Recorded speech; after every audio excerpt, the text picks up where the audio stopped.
நான் வந்து ஆக்சுவலி வெளிநாடு போயிட்டேன் ஹைதராபாத். அதுக்கப்புறம் ஹைதராபாத் நல்லா போயிட்டேன்.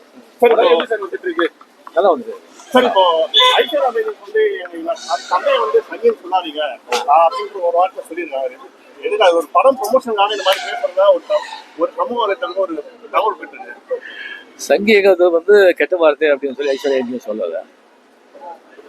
அப்பா வந்து ஆன்மீகவாதி, எல்லா மதங்களையும் விரும்புகிறவங்க. அவரை ஏன் இப்படி சொல்றாங்க அப்படிங்கிறது அவங்களுடைய பார்வை. இல்லை, ஒரு படம் ப்ரொமோஷன் லால்சன படம் ப்ரொமோஷனுக்காக இந்த மாதிரி இப்போ பேசக்கூடிய அப்படியெல்லாம் உனக்கு சார் லால்சன படம் எப்படி நல்லா சூப்பராக வருது. அது என்ன கருத்தை மெயின் நீங்க பாருங்க, மத நல்லதை பற்றி சொல்லியிருக்காங்க. கதையை பற்றி